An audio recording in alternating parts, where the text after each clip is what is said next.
Hi, welcome to week 2.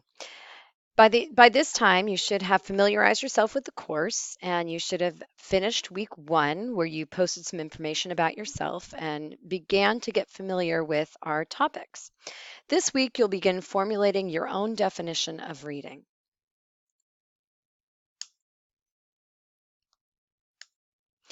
So, your definition of reading. You'll be working to create your own. And I know this seems kind of crazy, like, well, I know how to read, so of course, what do I need a definition for? But you'll be using this as a teacher. You need to have your own definition of reading because that will formulate your instruction. Your beliefs and how you read and how people learn to read and what reading is really come into play with how you instruct students. So this definition will not only help you be a better teacher, but you'll be able to use it on your final assignment. So it's to your benefit to do this now, which is the position paper. So to complete this assignment, you need to review the Formulating a Definition of Reading handout. And so I have pulled that up. And you can download this out of the course, and it's developing a working definition of reading. And so uh, pull this on up, and this will take you right through everything you need to do. And it starts with activity 1. So it's broken down into 5 activities. Activities 1 and 2. First, you need to read the first quote from the handout, the Formulating a Definition of Reading. I'll show you that. So your first definition, here's getting started. It gives you some background. And there's the take a few minutes to read and consider the following quotation. Once you've done that, then you'll go to activity 2, which is where you compose a well-worded and thoughtful initial definition. So after reading that, and it just kind of sparks some thoughts in you by reading that quote, then you begin composing your definition, and be sure to consider these following questions. What is reading? What does it mean to be a reader? And how are children, sometimes adults, taught to read? And then you'll post your definition on the forum. This week, the posting will occur a little bit differently. All the other weeks will post by midnight on Monday, but this week, so that we can complete activities 1 through 5, you need to post your initial definition by midnight this Friday. So that would be um, midnight this Friday instead of the Monday. Then you'll do activity 3. So that was activity 1 and activity 2. And then activity 3, you'll log into the forum after that Friday. So Saturday morning, you could log into the forum and read your classmates' definitions. You need to choose 2 of your classmates and address which points you agree or disagree with in their definition. Of course, we are polite posters, as we would teach all of our students. You want to respond like a scholar.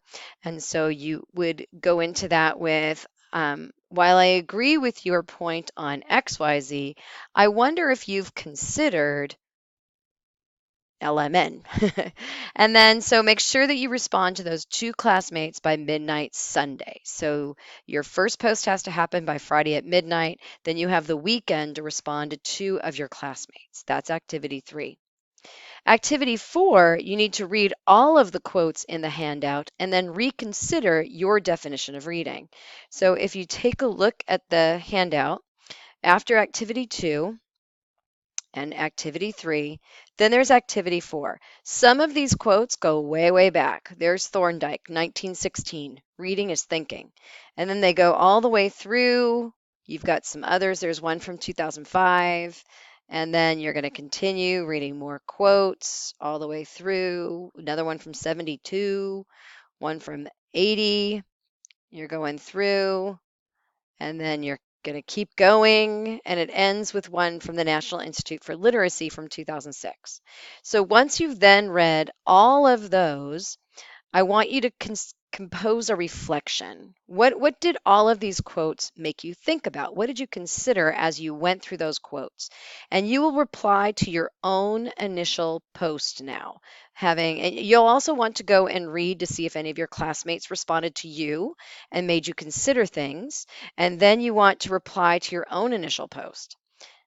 And then finally, so you read all the quotes, you reflected on the questions, and then Goodness.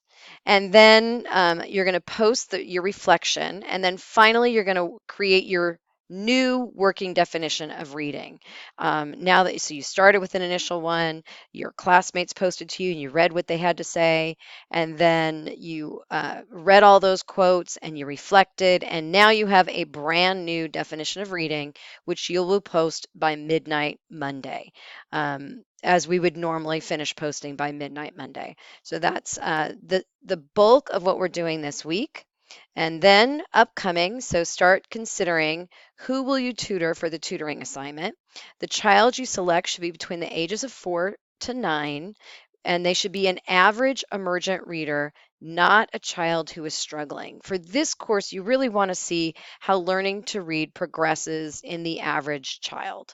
Um, in later courses, you'll work with children who might be struggling with learning to read, especially in our final course, in the practicum course, the capstone. You will have an opportunity to diagnose a struggling reader and to determine what intervention to provide that intervention, and then compose a report of what occurred. This is the beginning. You're building your foundation. You want to see an average emergent reader. So the child can be from your classroom if you're a pre-K, kinder, first or second grade teacher. Otherwise, you can use a neighbor or a friend's child. You can use your own child if you happen to have a child between the ages of 4 to 9.